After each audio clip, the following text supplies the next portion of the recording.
प्रिय आत्मन, सहयोग में आज गुरु अमरदास जी का एक शब्द लेने जा रहे हैं। गुरु अमरदास जी का जन्म 1479 ईस्वी में हुआ और 1574 ईस्वी तक पंजाब की धरती पर गुरु अमरदास जी अलख जगाते रहे। कहते हैं गुरु अमरदास जी, इको सतगुरु जागता। सारा संसार सोया हुआ है लेकिन संत जागता है। कैसे जागता है? नाम के सुमिरन में जागता है, समाधि में जागता है। उसकी नींद भी समाधि है। इसलिए संतों की रात बड़ी अद्भुत होती है, क्योंकि वो परमात्मा के संग होते हैं, परमात्मा की याद में रहते हैं। जिसके लिए मलूक दास कहते हैं, साधु जन पूजों चितलाई। मन लगाकर, दिल लगाकर के साधु के चरणों की पूजा करो, जिनके दर्शन हिया जुड़ाई। संतों का दर्शन हो जाए तो हृदय में एक शांति पैदा हो जाती है, एक तृप्ति का एहसास होता है। चरण पखारत होई आनंदा। किसी संत का चरण पखारो तो भीतर कितना उमंग, कितना आनंद होता है। और जन्म जन्म के काटे फंदा। किसी संत की नज़र पड़ जाए तो जन्मों जन्मों के पाप, जन्मों जन्मों के कर्म बंध से तुम मुक्त हो जाते हो। और घर बन का उनके भय नाई। और जो संत होते हैं उनको डर नहीं होता कि संसार में रहेंगे तो उनका कुछ अनिष्ट होगा, कि उनकी साधना में खलल पड़ेगा, जंगल में जाएंगे तो शायद साधना अच्छी होगी। ऐसा वो भेद नहीं करते। चाहे वो संसार में रहें कि जंगल में रहें, उनका चित्त हमेशा राम में रमण करता है। राम की याद में, राम के सुमिरन में उनकी चेतना हमेशा लगी रहती है। घर मन का उनके भय नाही, ज्यों पुरइन रहता जल माही। जैसे कमल का पत्ता जल में रहता है लेकिन जल की बूंद उस पर नहीं ठहरते, ऐसे ही संत संसार में रहते हैं लेकिन संसार का कोई भी विकार उनकी चेतना को स्पर्श नहीं कर पाता। अब भाव भक्ति करते निष्काम। वे परमात्मा की भक्ति में रहते हैं लेकिन निष्काम भक्ति उनकी होती है, सकाम भक्ति नहीं होती। कोई चाहिए, कुछ अपेक्षा नहीं है उनकी भक्ति में। और निस्दिन सुमिरे केवल नाम। और रात दिन केवल नाम के सुमिरन में, ओंकार के सुमिरन में वे रहते हैं। जिसके लिए सहजो कहती है, जो सोए तो शून्य में। संत सोता भी है तो समाधि में सोता है, शून्य में सोता है। और जो जागे हरि नाम। और जब तक वो जागते हैं तब तक हरि नाम के सुमिरन में जागते हैं। और जो बोले तो हरि कथा।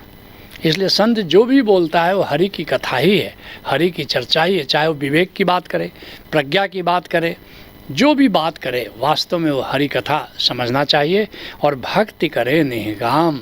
और उसकी भक्ति निष्काम होती है। जबकि सामान्यतः संसार के लोग इष्ट की भक्ति करते हैं और इष्ट की भक्ति हमेशा सकाम होती है। कहते हैं गुरु अमरदास, होर जग सूता मोह पियास। कहते हैं कि इको सतगुरु जागता। केवल संत जागता है, केवल सतगुरु जागता है हरि नाम के सुमिरन में, आत्म सुमिरन में। बाकी तो सारा संसार मोह में और तृष्णा में अपना सोता ही रहता है, बेहोश मूर्छित जीवन जीता है। जिसके लिए राजस्थान के दरिया साहब कहते हैं, दरिया सोता सकल जग, जागत ना ही कोई। सारा संसार मूर्छा और बेहोशी में सोता है और कोई जागने का नाम ही नहीं लेता। और जागे में फिर जागना, जागत कहिए सोए। लेकिन केवल संत जागता है, क्योंकि असली जागरण तो जागरण में जो सुमिरन में जीता है, बस वही जागता हुआ है। जागे में फिर जागना, जागत कहिए सोए। जो नाम सुमिरन में जागता है, बस उसी को जागता हुआ कहा जा सकता है। कहते हैं गुरु अमरदास, सतगुरु सेवन जागन से। कौन जागता है? जो सतगुरु की सेवा करता है और जो सुमिरन में रहता है, उसी को कह सकते हो कि वो जागा हुआ है। अन्यथा तो सब लोग यहाँ सोए हुए हैं। इसलिए कबीर साहब कहते हैं, क्या सोए गफलत के मारे, जाग जाग उठ जाग रे। क्या तुम भ्रम में सो रहे हो? उठो और जागो, और तेरे कोई काम ना आवे, गुरु चरणन उठ लाग रे। कोई भी धन, पद, प्रतिष्ठा, कुटुंब, नाते, रिश्ते, कोई भी काम आने वाला नहीं है। गुरु चरणन उठ लाग रे। उठो और गुरु के चरणों को पकड़ो, गुरु के चरणों से प्रीत करो। अंत में सद्गुरु ही काम देगा। जिसके लिए तुलसी साहब कहते हैं, जग जग कहते जुग भय, जगा न एको बार। हर युग में संत आते हैं और हमें जगाने की कोशिश करते हैं, लेकिन हम हैं कि कुंभकर्ण निद्रा में सोए रहते हैं और एक बार भी जागरण घटित नहीं होता। जगा न एको बार सार कहो कैसे पावे। अगर हम जागने का नाम नहीं लेते तो सार शब्द कैसे पाएंगे? धर्म का सार, जीवन का सार, परम जीवन का सार बताओ हम कैसे पाएंगे? सोवत जुग जुग भय संत बिना कौन जगावे। युगों युगों से, जन्मों जन्मों से हम सोए हुए हैं और बिना संत के जगा भी कौन सकता है भला। कहते हैं गुरु अमरदास जी, जो रते सचनाम गुणतास। और इस तरह क्या होता है? सतगुरु सेवन जागन से, सतगुरु की सेवा और सुमिरन के द्वारा जो रते सचनाम गुणतास, जो सतनाम है उसके गुणों में, उसके गुण क्या है? सतनाम के, ओंकार के गुण क्या है? नाद है, नूर है, चैतन्य है, आनंद है, प्रेम है, ऊर्जा है, शक्ति है, स्पर्श है, ये नाम के गुण है। और ऐसे नाम के गुणों के सुमिरन में जो लोग जीते हैं वही वास्तव में जागे रहते हैं और वो नाम की प्रीत में रहते हैं। जिसके लिए बखनादास कहते हैं, सोई जागे रे, सोई जागे रे, राम नाम लो लागे रे। किसको जागा हुआ कहा जा सकता है? जो राम नाम की प्रीत में जीता है, सच को हो तो वही जागता है, और जो राम नाम की प्रीत में नहीं जी रहा है उसे सोता हुआ ही समझना चाहिए, बेहोश और मूर्छित ही समझना चाहिए। कहते हैं गुरु अमरदास जी, मनमुख अंध न चेतनी जन्म मरी होई विनाश। लेकिन जो मनमुखी होता है, जो मन की मान करके चलता है, जो मनचाही करता है, या तो तुम गुरुमुख हो, गुरु जैसा उपदेश देता है वैसा जीवन को जियो, और नहीं तो मनमुख होना तुम्हारी नियति है। बस लोग मनचाही करते रहते हैं और एक अंधे की तरह यात्रा करते हैं जीवन की। मनमुख अंध न चेतनी।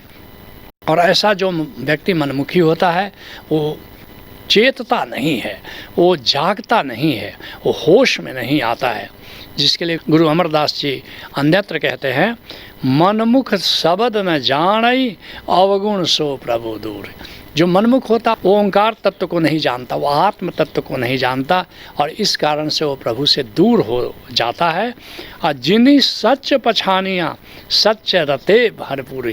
लेकिन जो सत्य को जानता है, जो सत्य नाम को जानता है, बस जितनी सच पछानियाँ और सच रते भरपूरी, उसकी प्रीति सतनाम से हो जाती है, उस परम सत्य तत्व से हो जाती है, और उससे उसकी चेतना भर जाती है।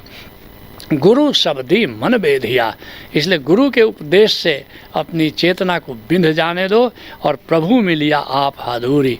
और ऐसे गुरु के उपदेश पर जो लोग चलते हैं उनको गोविंद मिल जाता है, और आप हाधूरी, गोविंद स्वयं ही हाजिर नाजिर हो जाता है उनके लिए। कहते हैं गुरु अमरदास जी, मनमुख अंध न चेतनी आ जन्म मरी हो ही विनाश। और ऐसे फिर जो लोग मनमुखी होते हैं वो प्रभु से दूर रहते हैं, जन्म गर्भ में आते हैं, फिर मृत्यु के साथ नष्ट हो जाते हैं। बस ऐसे ही जन्म और मरण का खेल उनके लिए चलता रहता है। जिसके लिए गुरु रामदास जी कहते हैं, मनमुख भूखे दहदी से डोले। मनमुखी आदमी ऐसे ही भूखा इसलिए कह रहे हैं कि हमेशा वो अतृप्त रहता है। और 10 दिश डोले, 10 दिशाओं में ऐसे उसकी चेतना भटकती रहती है। बिन नावे दुख पाई। और नाम तत्व को जाने बिना, ओंकार तत्व को जाने बिना बस ऐसे दुख पाता रहता है। और जन्म मरे फिर जोनी आवे दरगाह मिले सजाई। ऐसे ही जन्मता है, मरता है, विभिन्न योनियों में भटकता है, और प्रभु के दरबार में भी उसे सजा मिलती है। कृपा करहिता हरि गुण गावही। जिस पर गोविंद कृपा करता है वही हरि का गुण गा पाता है, वही हरि के सुमिरन में जी पाता है, और हरिरस अंतर पाई। ऐसे ही व्यक्ति को भीतर राम का अमृत रस पान करने का मौका मिलता है। नानक दीन दयाल भये हैं तृष्णा शब्द बुझाई। और कहते हैं नानक देव जी गुरु रामदास जी के माध्यम से कि प्रभु हम पर दयालु हुआ है, और इसलिए शब्द के कारण, ओंकार के सुमिरन से मेरी सारी तृष्णा बुझ गई है। कहते हैं गुरु अमरदास जी, नानक गुरुमुख तिनी नाम ध्याइया। नानक देव जी कहते हैं गुरु अमरदास जी के माध्यम से कि जो गुरुमुख होता है वही नाम की आराधना, नाम के सुमिरन में जीता है।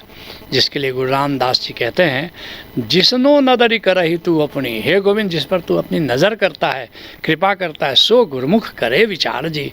ऐसा कोई गुरुमुख तुम्हारे सुमिरन में जीता है। अब बड़ा मेरा गोविंद अगम अगोचर आदि निरंजन निरंकार जी। कहते से मेरा गोविंद सबसे श्रेष्ठ है। क्यों? क्योंकि अगम है, अगोचर है, आदि है, निरंजन है, निरंकार है। गोविंद की बड़ी सुंदर परिभाषा कर रहे हैं। कहते हैं गुरु अमरदास जी, जिनको धूरी पूरब लिखियासी, नानक गुरुमुख तिनि नाम आराधिया। कौन नाम का आराधना करते हैं, नाम का सिमरन करते हैं? जिनको धुर पूरब लिखियासी, जिन्होंने प्रभु के दरबार में शुभ कर्मों का लेख लिखाया हुआ रहता है, वही नाम की आराधना में जी पाते हैं।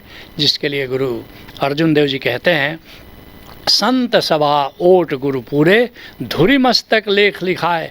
कहते हैं अपने पूर्व जन्म में ही मैंने गोविंद से दो बातें मांगी थी। संत सभा की, एक तो संतों की सभा, मेरा जन्म वहाँ हो जहाँ संतों का संग हो, और ओट गुरु पूरा, और पूरा गुरु की छाँव हो, पूरा गुरु का ओट हो, और धुरी मस्तक लेख लिखाए। ऐसा लेख हमने लिखाया था अपने पूर्व जन्म में, और जन नानक कंत रंगीला पाया। नानक देव जी कहते हैं गुरु अर्जुन देव जी के माध्यम से कि उसी का परिणाम है कि इस जन्म में भी वो आनंद कंद गोविंद को मैंने पाया है, और फिर दुख ना लागे आए, इसलिए अब मेरे जीवन में कोई दुख नहीं आता। तुम भी किसी कामिल मुर्शिद से जुड़ो, उससे नाम तत्व का भेद जानो, नाम के सिमरन में जीना शुरू करो, ताकि तुम भी उस आनंद कंद गोविंद में रमण करो। यही सहज योग है। हरि ओम तत्सत।